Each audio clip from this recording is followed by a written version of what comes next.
جب علامہ سعد رضوی صاحب کا میں نے موقف سنا اور یقین ہمارے ناظرین کا ایموشنل ہو گیا اور رونے لگ گیا کہ یار کیا وجہ ہے کہ ایک 27 سالہ نوجوان کو لوگ اتنا شدت سے محبت کرتا ہے، اس سے پیار کرتا ہے. یہی وجہ ہے جس کی وجہ سے اللہ تعالیٰ نے اس کو عزت بخشی ہے. لیکن ان خالص کارکنوں کو دیکھ دیکھ کے بہت سارے نئے کارکن آ رہے ہیں جن کے اندر کافی شک و شبوب ہوتے ہیں، ان کو کلیئرٹی چاہیے ہوتی ہے تحریک میں، تو ان کے لیے یہ ویڈیو بنانا بہت ضروری تھا. الرحمن الرحیم. السلام علیکم ناظرین، سب سے پہلے جتنے بھی پاکستان کے عاشقان رسول صلی اللہ علیہ وآلہ وسلم ہیں، پوری دنیا کے جو مسلمان ہیں جو خاص کر علامہ سعد رضوی صاحب سے محبت کرتے ہیں، ان کی رہائی ہو گئی ہے. سب لوگوں کو معلوم ہے، آپ لوگوں نے جشن بھی دیکھا، استقبال بھی دیکھا، علامہ سعد رضوی صاحب کا حوصلہ بھی دیکھا، اس کا نورانی چہرہ بھی دیکھا، اس کی استقامت، اس کی ثابت قدمی سب لوگوں نے دیکھا ہے.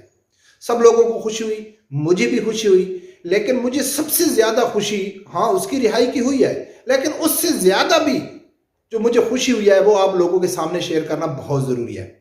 ناظرین، علامہ سعد رضوی صاحب کی رہائی کے تو ہر آدمی منتظر تھا. علامہ یعنی کہ جتنی بھی عاشقان رسول ہے خاص کر، وہ سب شدت سے انتظار کر رہے تھے کہ علامہ سعد رضوی صاحب ہمارے بیچ میں آئیں گے، اور وہ آ گئے ہیں. لیکن آپ لوگوں کو اچھی طرح معلوم ہے کہ جو حکومت کے ساتھ معاہدہ ہوا تھا، اس معاہدے کے اوپر علامہ سعد رضوی صاحب کی رہائی ہوئی ہے.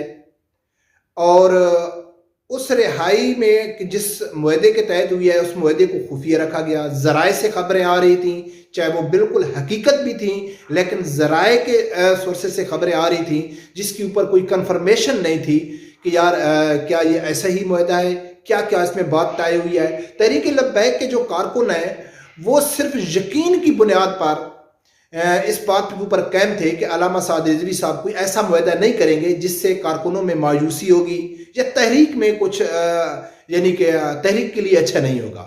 وہ صرف یقین کی بنیاد پر کہہ رہے تھے، لیکن ثبوت کچھ نہیں تھے. لیکن علامہ سعد رضوی صاحب جب رہا ہوئے تو تحریک لبیک کے کارکن، ہر وہ کارکن، اس کو شدت سے انتظار تھا علامہ سعد رضوی صاحب کے موقف کا، اور جس کو بنیاد بنا کر حکومت کے وزراء، حکومتی یوٹیوبر، مخالف جتنے بھی تحریک لبیک ہیں، وہ ایک پراپیگنڈا مسلسل کر رہے تھے کہ علامہ سعد رضوی صاحب نے اس چیز کے اوپر معاہدہ کیا ہے کہ بھئی ہم آئندہ کوئی ایسا دھرنا نہیں دیں گے ناموس رسالت، ختم نبوت کے حوالے سے اور فرانسیسی سفیر کے حوالے سے. یہ مسلسل ٹی وی میں جو لبرل قسم کے لوگ ہیں وہ تھی گئے، اور جو حکومت کو سپورٹ کرنے والے کچھ لفافہ صحافی ہیں، وہ یہ مسلسل الزام تراشی کر رہے تھے، بے بنیاد یعنی کہ الزام لگا رہے تھے کہ اس تحریک کا مقصد علامہ سعد رضوی صاحب کی رہائی تھا اور کچھ نہیں تھا. لیکن تحریک لبیک کے جتنے بھی کارکن ہیں وہ ان کے اوپر پورا یقین تھا، لیکن ثبوت نہیں تھا. تو ظاہر ہے کہ تحریک لبیک کے جو کارکن ہیں اس میں ہر قسم کے لوگ ہیں. کچھ کمزور دل والے بھی ہیں، کمزور ایمان والے بھی ہیں، ہمارے جیسے بہت تھوڑے دل والے لوگ بھی ہیں. تو وہ آخر یہ جاننا چاہتے تھے، شدت سے ان کا انتظار تھا کہ آخر علامہ سعد رضوی صاحب آئیں گے تو وہ ہم کو بتائیں گے کہ بھئی آخر ہمارا حکومت کے ساتھ کیا معاہدہ ہوا. لیکن جب علامہ سعد رضوی صاحب کا یقین مانے ناظرین کہ میں رات سے تقریباً کل دن سے مجھے بخار آیا، اور میں بخار کی وجہ سے نہیں نکل رہا تھا، زکام تھا.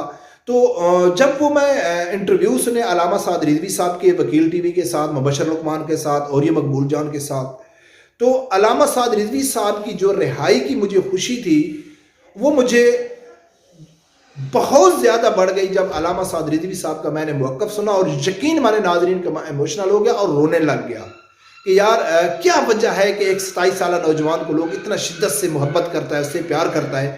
یہی وجہ ہے جس کی وجہ سے اللہ تعالیٰ نے اس کو عزت بخشی. تو ناظرین، میں آپ لوگوں کا ٹائم نہیں لوں گا، میں آپ لوگوں کے سامنے دو کلپ جو موقف کی میں بات کر رہا ہوں جس میں ہر تحریک لبیک کے کارکن کو انتہائی خوشی ہوگی، اور جو مخالف قسم کے لوگ ہیں ان کو چاہیے کہ وہ چلو پانی میں ڈوب مرے کہ جو وہ مسلسل اس ایک مہینے سے پراپیگنڈا کر رہے تھے، ان کے پراپیگنڈے کے اوپر پانی پھر گیا. اس کے بعد میں آپ وفات چودھری کا جو سافٹ ویئر اپڈیٹ ہوا ہے وہ بھی آپ لوگوں کو بتاؤں گا. لیکن سب سے پہلے آپ وہ موقف کی بات کریں جس کے اوپر میں بات کر رہا ہوں، سعد رضوی صاحب نے کیا کہا. تو کیا میں یہ مان لوں کہ آپ ناموس رسالت کی بات سے پیچھے ہٹ گئے ہیں؟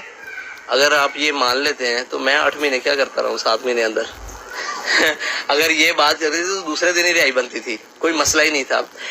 نہ